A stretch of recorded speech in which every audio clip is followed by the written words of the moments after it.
the prognosis for a patient with an NTRK aberration is very interesting because these patients may respond like anybody else to palliative chemotherapy. But the fact that you are finding a targeted aberration like this gives the patient probably an extra amount of life. Meaning, for example, if you put a patient in an NTRK inhibitor like larotrectinib or entrectinib, the patient may stay 1 year, 1 year and a half, or maybe 2 years with this target agent.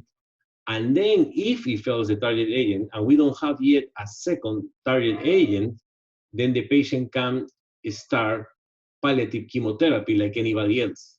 So the patient already has benefit of 1 or 2 extra years of life. That's the way I think that we can easily explain what's the benefit of these agents with a very good quality of life.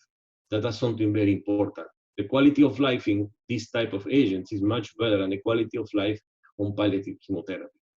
The way that we can identify these fusions is not easy. There are many options, okay? Historically, the first way that we identified fusions was in breast cancer with the HER2 new testing that is very popular in the world. So the way that we identify HER2, because it's only one type of genetic aberration, was doing these FISH tests. And we did that for years. It was an expensive test. However, in lung cancer nowadays, we have a lot of fusions. NTRKs are not the only fusions. For example, we have ALK fusions, ROS fusions. Soon we're going to have RET fusions with a new drug approved. So if you have a lung cancer patient and you want to do FISH, you will have to be ordering FISH for ALK, ROS, soon RET, plus 3 more FISH tests for NTRK 1, 2, 3. And still you have to do an analysis for other mutations like EFR, BRAF. So that's why FISH is impossible because it takes too many probes to do FISH testing, okay? So that's why I think it's not traditionally the old standard for fusions, but in lung cancer, it's better to do a genetic sequencing. And the standard today is the DNA. We do a genetic DNA sequencing, and we have been doing that for the last 3 or 4 years. So now we need to do RNA sequencing because we have these NTRK trees that are not easy to find with the DNA sequencing. And we call them a genetic sequencing of the transcriptome. For that reason, nowadays, sometimes in some institutions, we do the DNA sequencing and we do the RNA sequencing as a complement. So we have a better picture and we have less chance to miss one of these genetic aberrations. Also, there is a possibility to do immunohistochemistry. Immunohistochemistry is very attractive because it's very cheap and it's something that may be accessible for any hospital in the United States or in the world.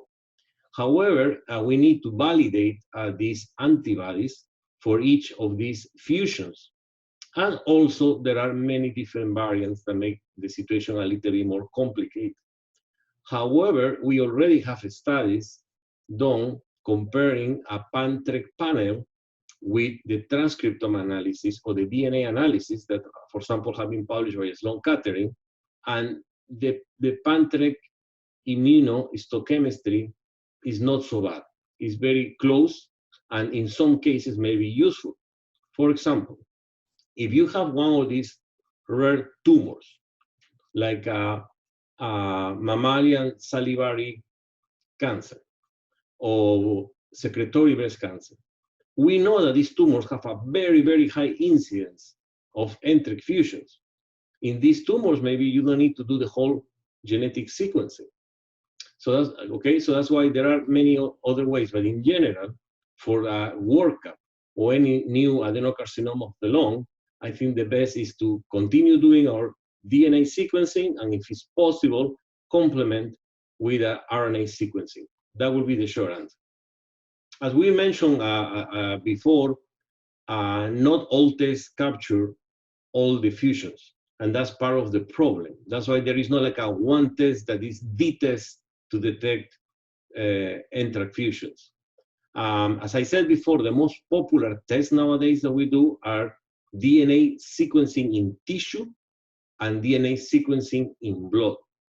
But we know that the DNA sequencing in blood misses the capture of some NTRK3 fusions, and we also know that the DNA sequencing tissue also has the same problem. That's why we're advocating the use of RNA sequencing as a complement. That is also controversial. Probably not everybody will agree with me, because you say, why we have to do double sequencing? Is the cost is prohibited, you know? Because as I mentioned before, we need to test more than 100,000 metastatic lung cancer patients in America. So that's why these are things that we have to balance when we approach to these patients, until we get a test that can be the test that can detect all of these genetic aberrations.